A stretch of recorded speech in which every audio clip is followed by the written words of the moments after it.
Let's go over to the study guide because I want to make very sure you're ready for this test. So Hannah, would you please tell us what physiology is? Good. It's something to do with its life functions. So just say that. We're studying life functions. Josh, how about nastic movement? It's the movement that's not directed by the stimuli. Good. It's movement that's not directed by the stimuli, or you could say it's pre-programmed movement. Either way, that was very good. Zach, how about pore spaces?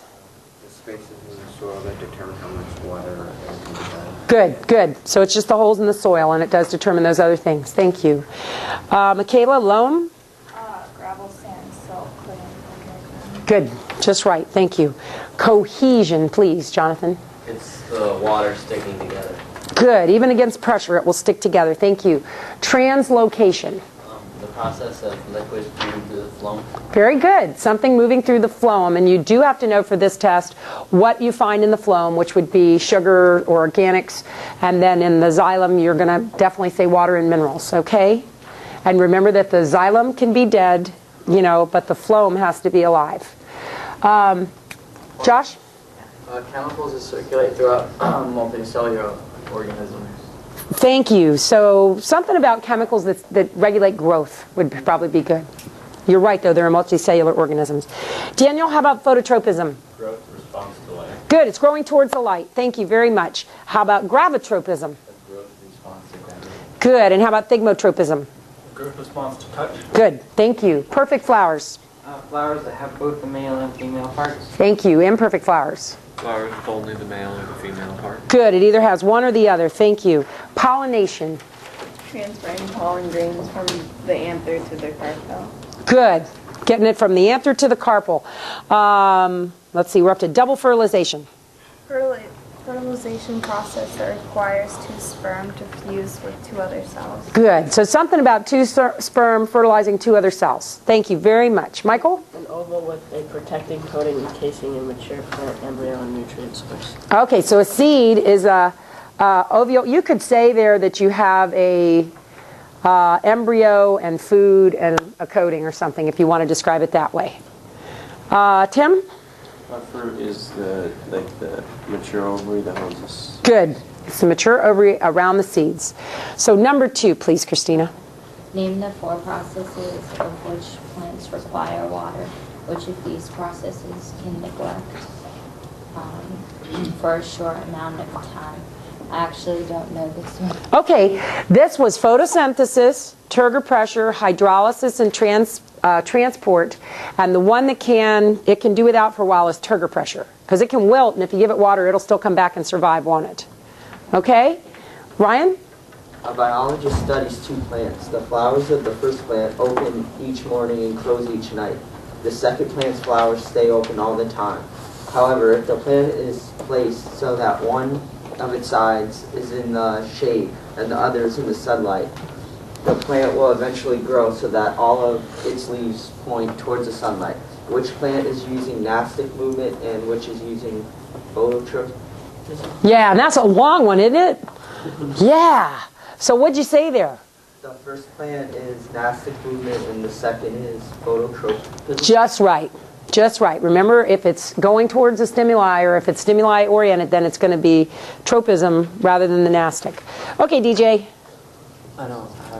Oh, briefly describe the cohesion tension theory of water transport in plants. Remember, that's the one where you want to say something about that transpiration is occurring from the leaves, and so it's sucking the water up from the roots, or siphoning it. You could use any of those words. Okay, Anastasia, will you read the next one for us, please? Do xylem cells need to be alive in order for xylem to do their jobs? Do you remember? No. No, they don't have to be alive. Good, because they're just like straws, aren't they? It's just being sucked up through them. Okay? So, Hannah, what about phloem? Does it need to be alive to do its job?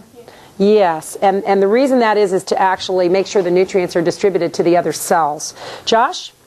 What substances does xylem contain? What does phloem contain? Xylem has the water and the nutrients, and phloem has like the sugars and everything. Good. That sounds great. Zach? Do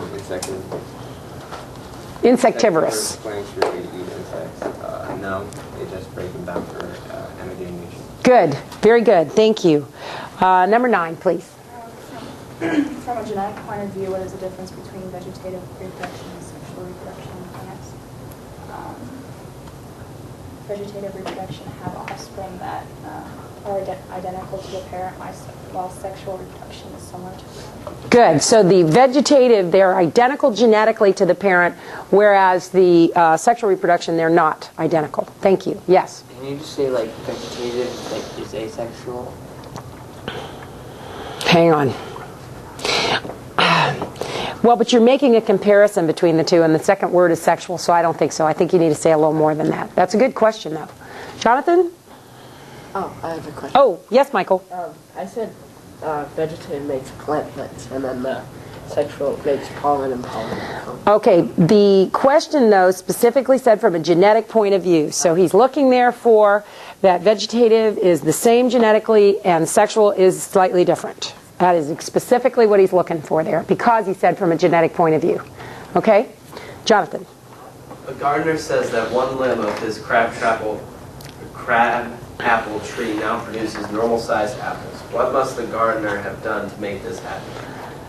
He grafted. Good, he grafted, and as Floridians, most people read that and go, what is a crab apple anyway? And it's a little tiny apple that's usually sour. Okay?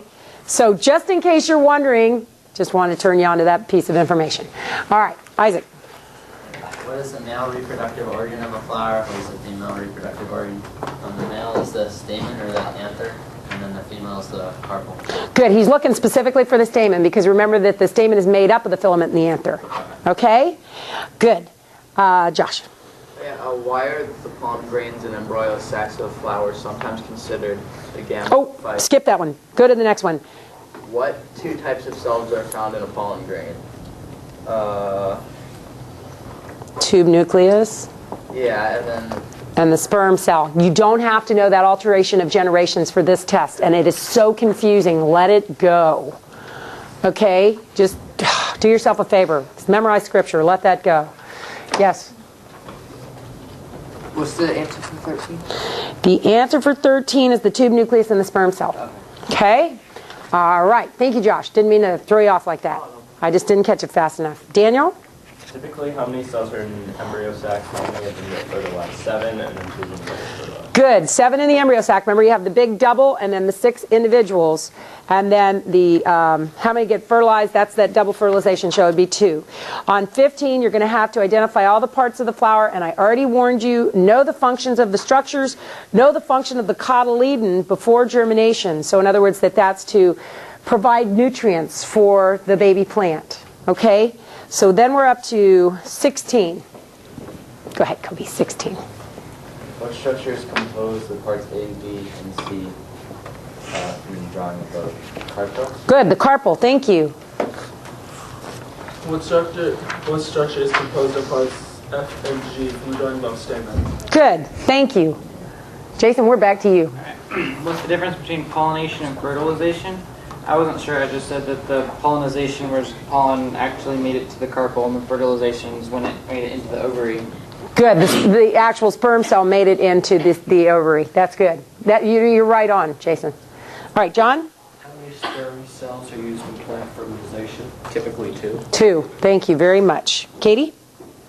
Where does the endosperm come from? What is its purpose? The fertilization of the large 2-nucleus cell and gives nutrition to the developing embryo. Just right. Just right. Thank you. Go ahead, Marissa. The cotyledons help provide food for the plant before and after germination. How do the cotyledons accomplish each task? They absorb the endosperm or aid in the transfer of nutrients from the endosperm to the embryo. Very good. And after they perform the first photosynthesis. Good, good. I think, though, you only need to know the first 2 you said, which was it either absorbs the endosperm or it aids in the transfer of the nutrients from the endosperm. But that's good. You were just so complete, and I appreciate that, because you're right, it does aid in photosynthesis in some cases. I said absorb endosperms and produce enzymes, or produce enzymes. Either way, the enzymes it's producing is so that it can, the plant can get nutrition from the endosperm. Okay, so we're up to number 22, please. Why are cotyledons sometimes called seed leaves? I don't know. I'm on number 22 is name the 3 basic parts. 22. It's okay, I'm sorry. Oh. I'm thinking my book's different, it happens. Oh, okay. Name the 3 basic parts of a plant embryo and what each gives rise to germination. I said testa, seeds, and fruit. No, that one you're looking for the radicule, which is the root, the hypocotyl, which is the stem, and the epicotyl, which is the true leaves. That's what he's looking for there. Tim? Name it, 23. yeah. What is the purpose of a fruit? To make new plants? To move the seed away from the parent plant. Remember that, to move the seeds away from the parent plants. That's the purpose of the fruit, okay? Think about it, if an animal eats it, it's going to carry it away. So, yes?